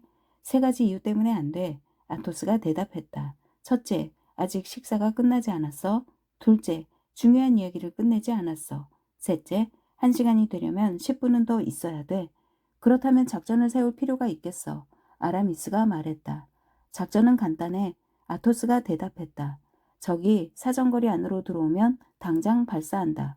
그래도 적이 계속 다가오면 다시 발사한다. 그래도 쓰러지지 않은 놈들이 공격해오면 성벽 아래의 해자까지 오도록 내버려 두었다가 이 성벽을 밀어서 놈들의 머리 위로 무너뜨린다. 지금은 성벽이 간신히 균형을 유지하고 있지만 조금만 떼밀면 균형이 깨져서 무너질 거야. 좋아, 포르토스가 외쳤다. 자네는 타고난 장군감이야. 추기경은 자기가 위대한 전략가라고 생각하지만 자네에 비하면 아무것도 아니야. 탄약을 낭비하지 말고 각자 한 놈씩 표적을 정해서 겨냥해. 나는 저놈으로 정했어요. 다르타냥이 말했다. 나는 저놈이야. 포르토스가 말했다. 나는 저놈. 아라미스가 말했다. 발사! 아토스가 말했다. 네 발의 총알이 동시에 발사되었고 4명이 쓰러졌다. 당장 북소리가 울려 퍼지기 시작했다. 소대는 일제히 돌격해왔다. 총성이 불규칙적으로 이어졌지만 겨냥은 여전히 정확했다. 하지만 적들은 이쪽의 수적 열세를 알고 있는 듯 계속 구보로 전진했다. 3발의 총알에 다시 2명이 쓰러졌지만 그래도 남은 적들의 발걸음은 느려지지 않았다. 성벽 아래까지 도달한 적은 14명 정도였다. 마지막 일제의 사격을 가했지만 그들의 전진을 막지는 못했다. 적들은 해자로 뛰어들어 성벽의 틈새를 기어 오르려고 했다. 자, 아토스가 말했다. 단번에 끝내버리자. 성벽으로, 성벽으로. 내 친구는 그리모와 함께 거대한 성벽을 떼밀기 시작했다. 성벽은 바람에 밀린 것처럼 비스듬히 기울더니 토대에서 떨어져 무시무시한 굉음과 함께 해자 속으로 무너져 내렸다. 그러자 커다란 비명소리가 들리고 먼지구름이 하늘로 피어올랐다. 모든 것이 끝났다. 한 놈도 남김없이 집 뭉갰나? 아토스가 물었다. 그런 것 같은데요? 다르타냥이 대답했다. 아니야. 포르토스가 말했다. 저기 서너 명이 절뚝거리면서 달아나고 있어. 실제로 서너 명이 진창과 피로 범벅이 된 처참한 꼴로 움푹 내려앉은 길을 따라 성내 쪽으로 달아나고 있었다. 소대에서 살아남은 것은 그들 뿐이었다. 아토스는 회중시계를 보았다. 여기 온 지 1시간이 지났으니 이제 내기에는 이겼어. 하지만 아무도 이 의의를 제기할 수 없게 이겨야 돼. 게다가 다르타냥은 아직 생각을 말하지 않았어. 아토스는 여느 때처럼 차분하게 먹다 남은 음식이 있는 곳으로 돌아가서 그 앞에 앉았다. 내 생각이라고요? 다르타냥이 물었다. 그래, 아까 좋은 생각이 있다고 하지 않았나? 아토스가 대답했다. 아, 그랬죠. 다르타냥이 말을 받았다. 내가 다시 영국으로 건너가서 버킹엄 공작을 만나 그의 목숨을 노리는 음모가 꾸며지고 있다고 알려주면 어떨까요? 그건 안 돼. 아토스가 냉정하게 말했다. 왜요? 전에도 해본 적이 있잖아요. 그래. 하지만 그때는 전시가 아니었어. 그때는 버킹엄씨가 적이 아니라 우리 편이었어. 자네가 하려는 일은 반역죄나 마찬가지야. 다르타냥도 이 주장의 설득력을 깨닫고 입을 다물었다. 하지만 나한테도 좋은 생각이 있는데. 포르토스가 말했다. 조용히 하고 포르토스의 생각을 들어보세. 아라미스가 말했다. 나는 트레빌 대장에게 말해서 휴가를 얻겠어. 구실은 자네들이 생각해줘. 나는 핑계를 대는 데에는 소질이 없으니까. 밀레디는 나를 모르니까 내가 접근해도 경계하지 않을 거야. 그래서 그 여자를 붙잡으면 목을 비틀어버리는 거야. 포르토스의 생각을 채택하고 싶은 마음이 굴뚝 같군. 아토스가 말했다. 그건 안 돼. 여자를 죽이다니. 아라미스가 말했다. 아니, 기다려. 내게도 좋은 생각이 있어. 그럼 자네 생각을 말해보게, 아라미스. 아토스가 그에게 경의를 표하며 말했다. 왕비님께 알려야 해. 아, 그래. 포르토스와 다르타냥이 입을 모아 외쳤다. 드디어 방법을 찾은 것 같아. 왕비님께 알린다고? 아토스가 말했다. 하지만 어떻게? 궁정에 연줄이 있나? 이 주둔지에서 아무도 모르게 파리로 사람을 보낼 수 있을까? 여기서 파리까지는 600km가 넘어. 우리 편지가 앙제에 도착하기도 전에 우리 모두 감옥에 갇히게 될 거야. 왕비님께 편지를 전달하는 일이라면 내가 맡을 수 있어. 아라미스가 얼굴을 붉히면서 제안했다. 투르에 아는 사람이 있는데 아주 영리해서. 아라미스는 아토스가 빙긋 웃는 것을 보고 입을 다물었다. 이 방법은 불가능하다는 거군요, 아토스. 다르타냥이 물었다. 반대하는 건 아니야. 아토스가 말했다. 다만 아라미스는 진지를 떠날 수 없고 우리가 아닌 다른 사람에게 맡기는 건 위험하다는 점을 지적하고 싶을 뿐이야. 심부름꾼이 떠나고 2시간만 지나면 추기경의 신복은 경찰관도 판사도 모두 자네 편지를 줄줄 꿰게 될 것이고 아라미스와 영리하다는 사람, 아니 우리 모두 체포되겠지. 왕비가 버킹엄 공작은 구해주겠지만 우리까지 구해주지는 못할 거야. 포르토스도 반대의 뜻을 나타냈다. 포르토스의 말에도 일리가 있어요. 다르타냥이 말했다. 아니, 성내에서 무슨 일이 일어난 거지? 아토스가 물었다. 전투 준비를 하라는 북을 치고 있는데요. 귀를 기울이니 과연 북소리가 그들에게까지 들려왔다. 이번에는 일개 연대를 통째로 보낼 모양이야. 아토스가 말했다. 일개 연대를 상대로 버틸 생각은 아니겠지? 포르토스가 물었다. 그러면 안 될 이유라도 있나? 아토스가 말했다. 얼마든지 해낼 수 있을 것 같아. 포도주를 여남은 병만 더 가져왔더라면 일개 연대가 아니라 일개 군단이라도 끝까지 버티겠는데. 북소리가 점점 가까워지는데요. 다르타냥이 말했다. 올 테면 오라고 해. 아토스가 말했다. 여기서 성내까지는 15분 거리니까 성내에서 여기까지도 15분은 걸려. 15분이면 우리가 계획을 세우기에 충분한 시간이야. 일단 여기서 나가면 이렇게 편리한 장소를 다시는 찾기 힘들 거야. 잠깐만, 마침 좋은 생각이 났어. 어서 말해봐. 그리모한테 몇 가지 필요한 지시를 내릴 테니까 잠깐만 기다리게. 아토스가 하인에게 가까이 오라고 손짓했다. 그리모, 아토스가 보루 여기저기 흩어져 있는 시체들을 가리키며 말했다. 저 친구들을 끌어다가 성벽에 세워놓고 머리에 모자를 씌우고 손에 총을 쥐어줘라. 우와, 다르타냥이 외쳤다. 무슨 작전인지 알겠어요? 안다고? 포르토스가 물었다. 그리모, 자네도 이해하나? 아라미스가 물었다. 그리모는 알겠다는 신용을 했다. 그러면 됐어. 아토스가 말했다. 이제 내 생각을 말하지. 하지만 나는 아직 잘 모르겠는걸. 나도 알고 싶어. 포르토스가 말했다. 몰라도 돼. 그래요. 아토스의 생각을 들어봅시다. 다르타냥이 말했다. 밀레디, 그 악마 같은 여자한테 시숙이 있다고 하지 않았나? 다르타냥? 그래요. 나도 그 사람을 잘 아는데 제수한테 별로 호의를 갖고 있지 않은 것 같더군요. 우리한테 해로울 건 없어. 아토스가 대답했다. 그 여자를 싫어한다면 더욱 좋지. 그러면 우리는 완전히 만족하겠죠. 그런데 나는 그리모가 하고 있는 일을 정말로 이해하고 싶어. 포르토스가 말했다. 조용히 해 포르토스. 아라미스가 말했다. 시숙의 이름이 뭔가? 윈터경입니다. 지금 어디 있나? 전쟁이 난다는 소문이 돌자마자 런던으로 돌아갔어요. 그 사람이야말로 우리가 필요로 하는 사람이야. 아토스가 말했다. 그에게 알려야 해. 제수가 누군가를 죽이려고 한다는 걸 알려주고 그 여자한테서 잠시도 눈을 떼지 말고 감시해달라고 부탁하는 거야. 런던에도 마들로네트 같은 수용시설이 있겠지. 윈터경이 그 여자를 그런 곳에 집어 넣어준다면 우리는 안심할 수 있을 거야. 그 여자가 나올 때까지는요. 다르타냥이 말했다. 다르타냥, 자네는 요구가 지나쳐. 아토스가 받았다. 자네를 위해 지혜를 다 짜내서 이젠 미천이 바닥났어. 이게 제일 좋은 생각인 것 같아. 아라미스가 말했다. 왕비와 윈터경 양쪽에 알리는 거야. 그래, 하지만 누구한테 부탁해서 투르와 런던에 편지를 보내지? 바쟁이라면 잘 해낼 거라고 보증할 수 있어. 아라미스가 말했다.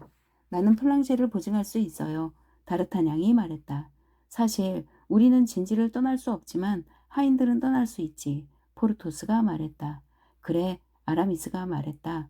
오늘 당장 편지를 써서 하인들에게 노자를 주어서 보냅시다. 노자를 준다고? 아토스가 되물었다. 그럴 돈이 있나? 내 친구는 서로 얼굴을 쳐다보았다. 잠시 밝아졌던 그들의 얼굴에 다시 구름이 덮였다. 전투 준비! 다르타냥이 외쳤다. 검은 점과 붉은 점들이 저기서 움직이고 있는 게 보입니다.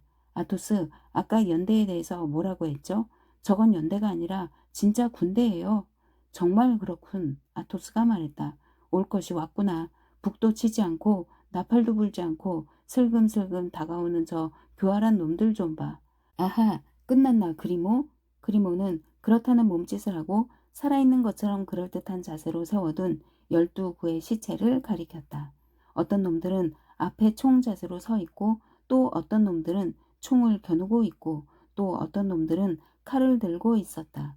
좋았어. 아토스가 말했다. 상상력이 대단하구나 그리모. 그래도 나는 모르겠는걸. 저렇게 한 이유가 뭐야? 포르토스가 말했다. 우선 여기서 철수합시다. 다르타냥이 끼어들었다. 이유는 나중에 알게 될 거예요.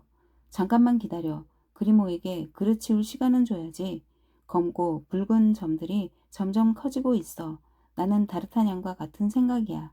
진지로 돌아가려면 낭비할 시간이 없어. 아라미스가 말했다. 물론 나도 퇴각하는데 반대하는 건 아니야. 아토스가 말했다. 1시간 버티겠다고 내기를 걸었는데 벌써 1시간 반이나 머물렀으니까. 그리고 이젠 의논할 일도 없으니까 그만 가자. 자, 모두 떠나세. 그리모는 이미 바구니와 디저트를 챙겨서 앞장섰다. 내 친구가 그리모를 따라 밖으로 나와서 여남은 걸음을 걸었을 때였다. 갑자기 아토스가 외쳤다. 이런, 도대체 지금 뭘 하고 있는 거지? 뭘 두고 왔나? 아라미스가 물었다. 깃발을 놓고 왔어. 깃발을 적의 손에 넘겨서는 안 돼. 비록 냅킨으로 만든 깃발이라 해도 말이야. 아토스는 보루 안으로 다시 뛰어들더니 성벽 꼭대기로 올라가서 깃발을 빼냈다.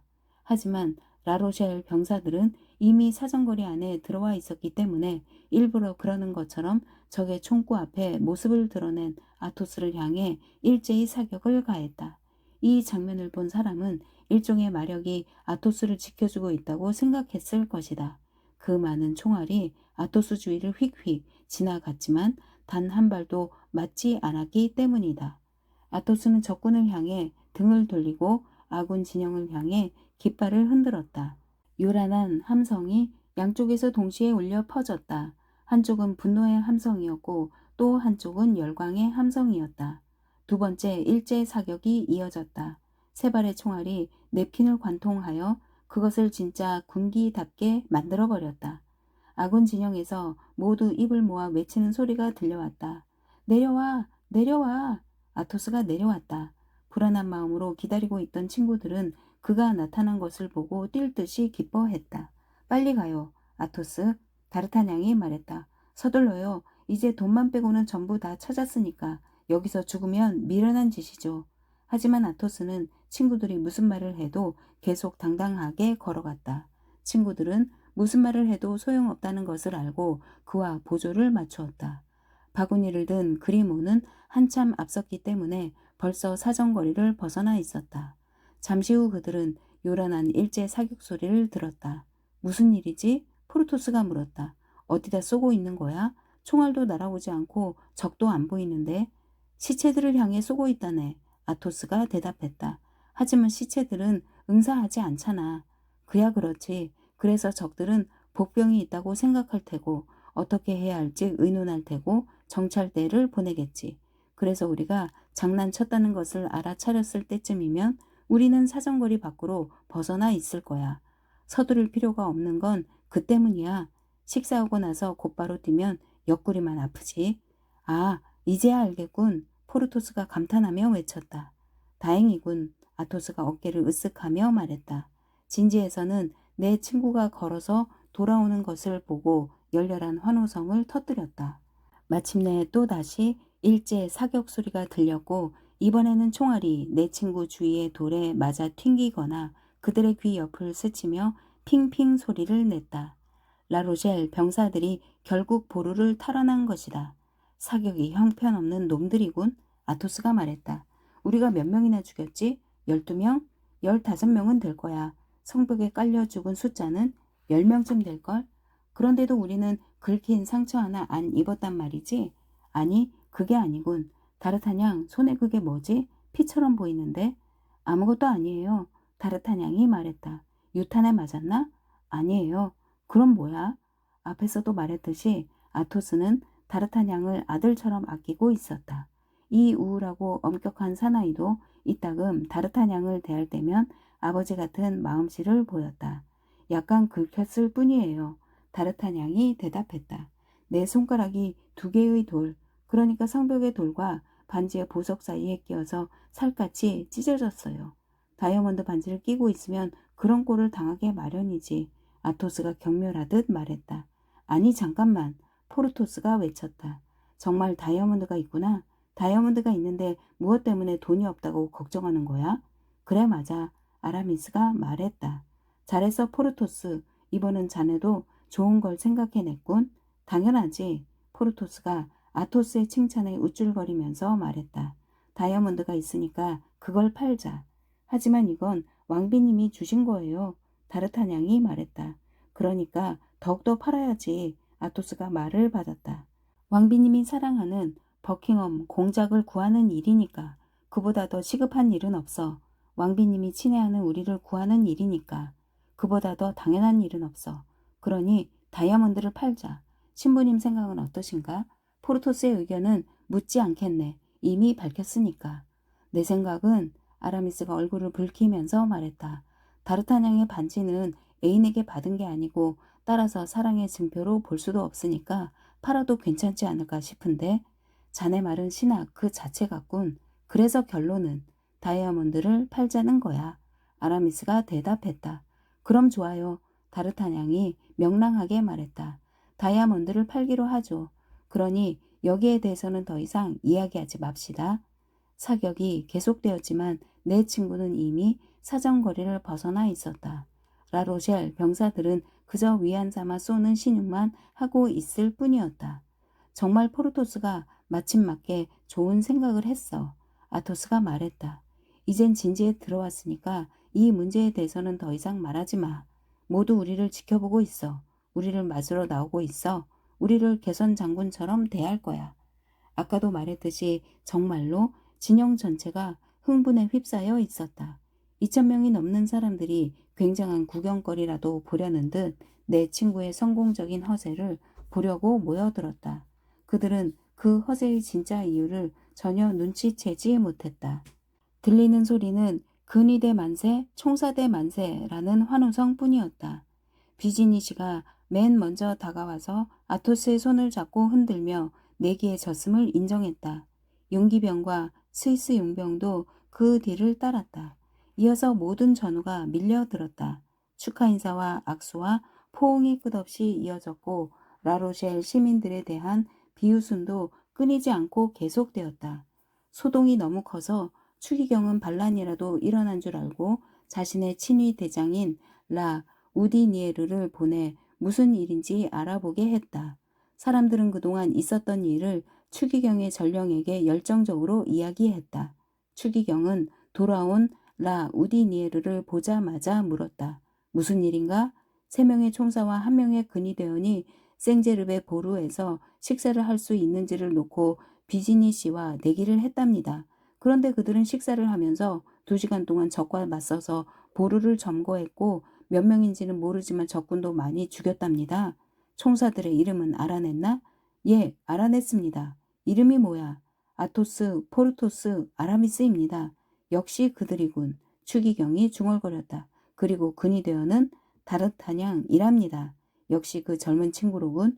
어떻게 해서든 내 사람으로 만들어야 돼. 그날 저녁 추기경은 아침의 무운에 대해 트레빌과 담소를 나누었다. 트레빌은 모험의 주인공들에게 직접 들었기 때문에 전말을 추기경에게 자세히 전했고 내킨 사건도 잊지 않고 이야기했다. 참 장한 일이오 트레빌 씨. 추기경이 말했다. 그 영광스러운 깃발은 잘 보관했다가 나한테 넘기세요. 거기에 금실로 백합꽃 세 송이를 수우 놓아서 총사대의 부대기로 주겠소. 그렇게 되면 근위대에게는 불공평한 처사가 될 겁니다. 다르타냥은 제 부하가 아니라 에사르시의 근위대 소속이니까요. 그럼 다르타냥을 당신의 총사대에 넣으시오. 4명의 용사가 그렇게 서로를 아끼는데 같은 부대에서 근무하지 못한다면 그건 또한 불공평한 일이 아니겠소? 그날 밤 트레빌은 이 좋은 소식을 삼총사와 다르타냥에게 전하고 4사람을 이튿날 아침 식사에 초대했다. 다르타냥은 기쁨을 억누를 수가 없었다. 모두 알다시피 그의 평생 소원은 총사가 되는 것이었다. 새 친구도 무척 기뻐했다. 정말 멋진 생각을 해내셨어요. 다르타냥이 아토스에게 말했다. 덕분에 우리는 영광을 얻었고 중요한 대화도 나눌 수 있었으니까요. 이제 우리는 누구의 의심도 받지 않고 다시 그 이야기를 계속할 수 있어. 하느님의 도움으로 이제부터 우리는 추기경 편으로 여겨질 테니까. 그날 저녁에 다르타냥은 에사르에게 가서 총사로 승진한 것을 보고했다. 에사르는 다르타냥을 무척 아끼고 있던 터라 부대가 바뀌면 장비를 새로 마련해야 하니까 비용이 많이 들 거라면서 필요한 게 있으면 도와주겠다고 말했다. 다르타냥은 정중히 사양했지만 마침 다이아몬드 반지를 처분할 좋은 기회라는 생각이 들었다. 그래서 에사르에게 다이아몬드 반지를 내주면서 그것을 돈으로 바꾸고 싶으니 감정을 맡겨달라고 부탁했다. 이튿날 아침 8시에 에사르의 하인이 다르타냥을 찾아와서 주머니를 건네주었는데 그 안에는 7,000 리브르의 금화가 들어있었다. 그것이 왕비가 하사한 다이아몬드 반지의 값이었다.